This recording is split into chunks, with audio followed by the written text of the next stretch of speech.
नमस्कार, हमारे चैनल में आपका स्वागत है। मैं हूं रामचंद्र मौर्य। साथियों, गद्दार कौन है और देशभक्त कौन है, अगर इस पर चर्चा किया जाए तो तमाम राजनीतिक पार्टियों के नेता हैं जिन पर गद्दार होने या देशभक्त होने की मुहर लगाई जा सकती है। आज राहुल गांधी ने जिस तरह से रायबरेली में अपने चुनाव क्षेत्र जहां से जीत करके आए हैं, भारतीय जनता पार्टी और आरएसएस पर इस तरह से हमला किया कि प्रधानमंत्री नरेंद्र मोदी और गृह मंत्री अमित शाह को गद्दार साबित कर दिया। देश के सामने, दुनिया के सामने नरेंद्र मोदी की फजीहत ऐसे ही हो रही थी अंतर्राष्ट्रीय प्रेस इंडेक्स को लेकर के, लेकिन आज राहुल गांधी ने जो हमला किया है वह प्रेस इंडेक्स से या भारत की क्या छवि है विदेशों में, उससे कहीं बड़ा मामला माना जा रहा है। राष्ट्रपति और प्रधानमंत्री को गद्दार कहना, और वह भी नेता प्रतिपक्ष के द्वारा, क्या साबित करता है? यह एक बहुत गंभीर और संवेदनशील मामला है।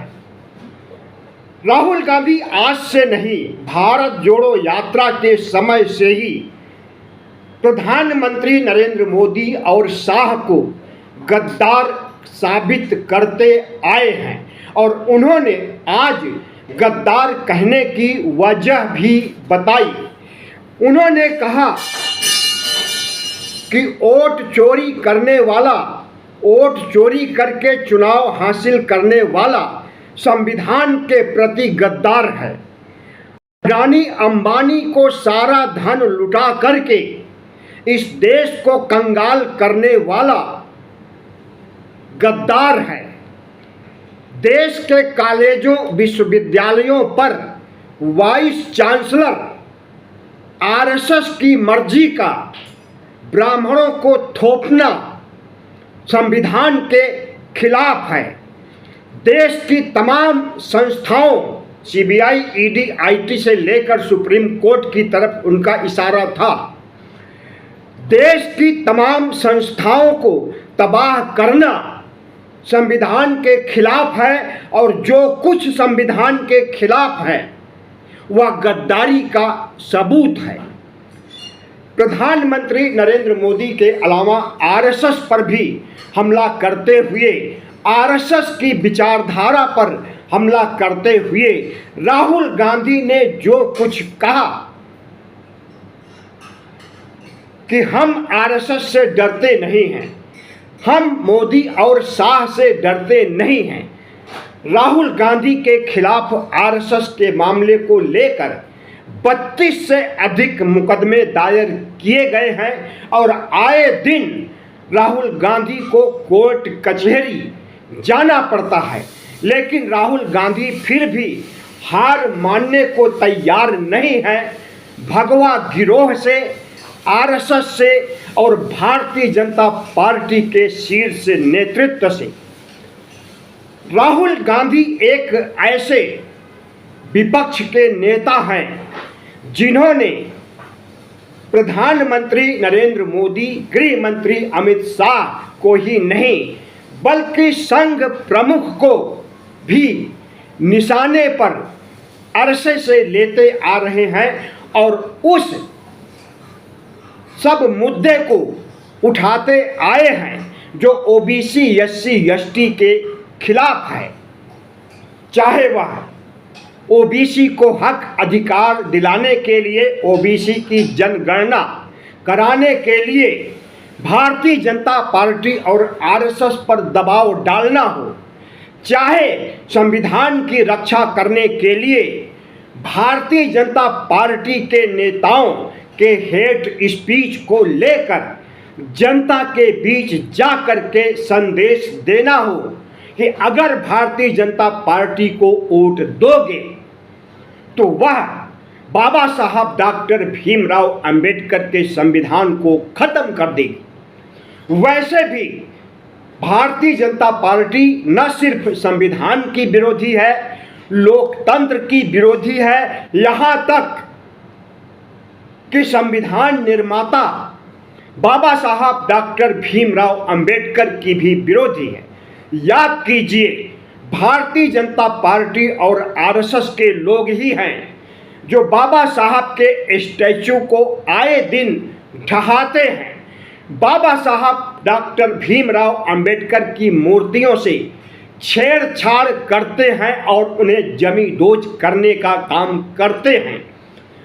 आज तक सैकड़ों मूर्तियां भारतीय जनता पार्टी और आरएसएस के साथ काम कर रहे तमाम कट्टरपंथी हिंदू संगठनों ने सैकड़ों हजारों मूर्तियां बाबा साहब की जमींदोज करने का काम किया है। और जब भारत सरकार खुद संसद परिषद में बाबा साहब डॉक्टर भीमराव अंबेडकर की स्टैचू को उखाड़ करके फेंक दे तो इसे आप क्या कहेंगे? 2023 में भारतीय जनता पार्टी का बाबा साहब के प्रति नफरत उस समय प्रकट हुआ था जब अमित शाह ने कहा राज्यसभा में कि अंबेडकर अंबेडकर अंबेडकर अंबेडकर जितना कहते हो, अगर इतना ईश्वर का नाम लो, इतना जय श्री राम का नाम लो तो 7 जन्मों तक स्वर्ग मिलेगा। स्वर्ग, नरक और पाखंड में विश्वास करने वाली भारतीय जनता पार्टी और आरएसएस एक साथ 2 निशाने साधना चाहती है। एक तो अंधविश्वास और पाखंड का खुला समर्थन राज्यसभा से कर रही है और दूसरे संविधान निर्माता बाबा साहब अंबेडकर को महत्वहीन साबित करने पर तुली हुई है। हालांकि बाद में प्रधानमंत्री नरेंद्र मोदी सामने आए और वह संविधान को इज्जत देते हुए 9 जून 2024 को जब तीसरी बार शपथ लिए तो शपथ से पहले उन्होंने संविधान को जाकर के सजदा किया, संविधान के सामने माथा नवाया और संविधान को माथे पर रख लिया, साष्टांग पड़ गए संविधान के सामने। तो क्या भारतीय जनता पार्टी और आरएसएस जो संविधान विरोधी है, प्रधानमंत्री नरेंद्र मोदी के इस रवैये से इस देश की जनता खुश हो गई? कतई नहीं। नरेंद्र मोदी हमेशा नौटंकी करते आए हैं और उस दिन भी उन्होंने नौटंकी किया था, क्योंकि अगर वह नौटंकी नहीं होती तो उसके बाद संविधान पर हमला नहीं किया जाता। आज देखिए तो इस बीच सोशल मीडिया पर कहा जा रहा है कि सनातन धर्म सबसे बड़ा है, यहाँ तक कि संविधान से भी बड़ा सनातन धर्म है। सोशल मीडिया पर गोदी मीडिया के लोग और आईटी सेल के लोग, मोदी के अंधभक्त लोग, द्रौपदी मुर्मू के अंधभक्त लोग जिस तरह से संविधान की धज्जियां उड़ा रहे हैं, क्या नरेंद्र मोदी के संज्ञान में और राष्ट्रपति द्रौपदी मुर्मू के संज्ञान में ये सब बातें नहीं हैं? बिल्कुल हैं, लेकिन वह ट्रोलर को, बाबा साहब डॉक्टर भीमराव अंबेडकर को गालियां देने वाले को खुली छूट दे रखे हैं। अब तो बाबा साहब के बारे में कहा जा रहा है कि उन्होंने संविधान बनाया ही नहीं। सोशल मीडिया पर लंबे अरसे से यह ट्रेंड चल रहा है कि संविधान की रचना तो BN राव ने किया था, भीमराव ने नहीं किया था। तो इस तरह से गोदी मीडिया, आईटी सेल और इनके अंधभक्त न सिर्फ बाबा साहब को अपमानित कर रहे हैं, बल्कि इस देश के संविधान को नकार रहे हैं, संविधान को गालियां दे रहे हैं और हिंदू राष्ट्र बनाने की वकालत कर रहे हैं। यहाँ तक कि मनुस्मृति लागू करने, संविधान की जगह मनुस्मृति को लागू करने की बातें भी सोशल मीडिया पर शिद्दत से उठाई जा रही है। तो आज दो धाराएं हैं। एक धारा का नेतृत्व राहुल गांधी करते हैं, जो लोकतंत्र संविधान बचाने, ओबीसी एससी एसटी को उनका हक अधिकार दिलाने की बात करते हैं, और दूसरी धारा के लोग संविधान को जमींदोज करने, मनुस्मृति को महिमा मंडित करने, धर्मनिरपेक्ष भारत को हिंदू राष्ट्र बनाने की सोच को लेकर उसे क्रियान्वित करने की दिशा में आगे बढ़ रहे हैं। जाहिर है कि आरएसएस और भारतीय जनता पार्टी के लोग जो वर्ण व्यवस्था के समर्थक हैं, वह कभी भी संविधान का समर्थन नहीं कर सकते हैं। भारतीय जनता पार्टी आरएसएस की विचारधारा एक अराजकवादी विचारधारा है, जो जिनका न तो संविधान में विश्वास है, न बाबा साहब के आदर्शों और बाबा साहब के साहित्य और बाबा साहब के विचारों का समर्थन करते हुए उन्हें कभी देखा गया हो, ऐसा नहीं है। बल्कि वह बाबा साहब ने जो मनुस्मृति जलाई थी 1927 में, उस मनुस्मृति को फिर से महिमा मंडित करने की दिशा में, यानी बाबा साहब के विचारों के खिलाफ अगर आगे बढ़ रहे हैं और भीमराव अंबेडकर को अंबेडकर अंबेडकर अंबेडकर कह करके अपमानित किया जा रहा है, और वह भी लोकतंत्र की मंदिर में, राज्यसभा में और गृह मंत्री के द्वारा अगर इस तरह का अपमान किया जा रहा है, तो आप समझ लीजिए कि यह देश किस दिशा में जा रहा है। और राहुल गांधी ने जो आज आरोप लगाया कि तमाम विश्वविद्यालयों में, देश भर के सभी विश्वविद्यालयों में ब्राह्मण कुलपतियों की नियुक्ति की गई है, वह ब्राह्मण जो आरएसएस से बिलोंग करते हैं, आरएसएस की विचारधारा को लागू करने के लिए शैक्षिक संस्थानों पर इनका वर्चस्व स्थापित कर दिया गया है, और तमाम संस्थाएं, संवैधानिक संस्थाएं, सीबीआई, ईडी, आईटी, चुनाव आयोग, यहाँ तक कि सुप्रीम कोर्ट को जिस तरह से मैनेज किया जा रहा है, यह संविधान के खिलाफ तो है ही, लोकतंत्र के खिलाफ भी है। प्रधानमंत्री नरेंद्र मोदी एक ऐसी पार्टी से बिलोंग करते हैं जो वास्तव में आज़ादी की लड़ाई के समय गद्दारी निभाया था, चाहे वो जनसंघ रहा हो और चाहे वह आरएसएस रहा हो, चाहे वह हिंदू महासभा रहा हो। इन सभी संगठनों के लोग, इन सभी संगठनों के कार्यकर्ता, समर्थक कभी भी अंग्रेजों के खिलाफ लड़ाई नहीं लड़े, बल्कि अंग्रेजों का साथ देने, अंग्रेजों से पेंशन घूस के रूप में लेने और उनके लिए जासूसी करने का काम अगर किया है, तो भारतीय जनता पार्टी और आरएसएस के महापुरुषों ने किया है। गद्दारी के साथ अंग्रेजों के सामने घुटने टेकने, माफी मांगने का काम किसी ने किया है तो आरएसएस ने किया है, सावरकर ने किया है, जिससे देश को शर्मसार होना पड़ा था उस समय भी और आज भी। तो प्रधानमंत्री नरेंद्र मोदी के सामने आर्थिक बवंडर तो खड़ा ही है, आर्थिक तूफान तो आया ही हुआ है।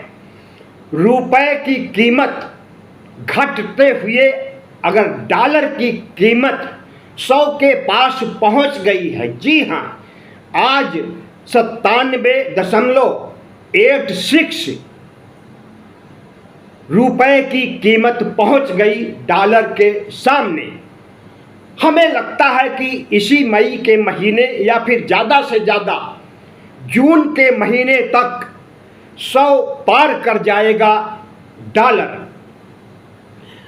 और इस सब वजह से हमारी इकोनॉमी तो प्रभावित तो हो ही रही है, और महंगाई का जो संकट, बेरोजगारी और गरीबी का जो संकट, प्रति व्यक्ति आय कम होने का जो संकट मंडरा रहा है, उसकी घोषणा प्रधानमंत्री नरेंद्र मोदी कर भी चुके हैं।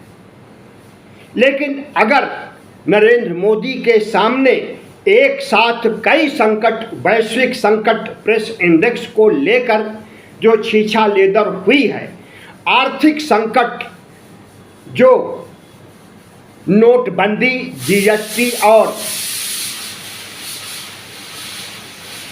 डॉलर की कीमत बढ़ने से संकट आया है, इन सब संकटों का समाधान कैसे हो पाएगा कुछ भी नहीं कहा जा सकता है। लेकिन इतना जरूर कहा जा सकता है कि राहुल गांधी ने जो कुछ कहा है, भले ही भारतीय जनता पार्टी ने उसका प्रतिवाद किया हो और भारतीय जनता पार्टी के वर्तमान अध्यक्ष नितिन नवीन ने इसे अराजकतावादी सोच कहा हो, दुर्भाग्यपूर्ण कहा हो, और उनके एक मंत्री गिरिराज ने कहा हो कि राहुल गांधी को सत्ता नहीं मिल रही है इसलिए वह बौखलाए हुए हैं। लेकिन राहुल गांधी सत्ता के लिए भूखे नहीं हैं। राहुल गांधी अराजकतावादी सोच के नहीं हैं। राहुल गांधी गद्दारी करने की सोच वाले नहीं हैं। यह सब फार्मूले तो भारतीय जनता पार्टी और आरएसएस पर फिट बैठते हैं।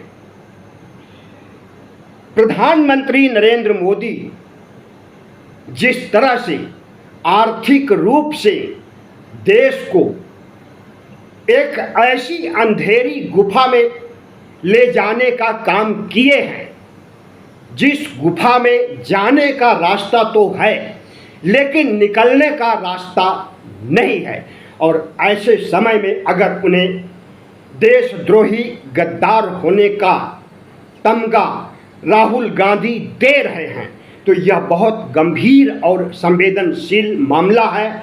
और राहुल गांधी को शायद पता चल गया है कि ट्रंप के आगे वह क्यों झुके हुए हैं और ट्रंप से क्यों डरते हैं।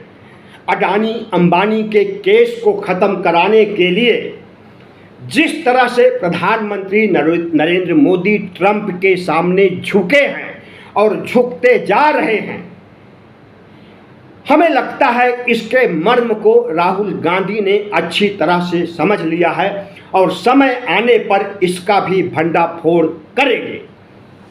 वीडियो कैसा लगा? अच्छा लगा हो तो चैनल को सब्सक्राइब कीजिए, लाइक कीजिए और शेयर कीजिए।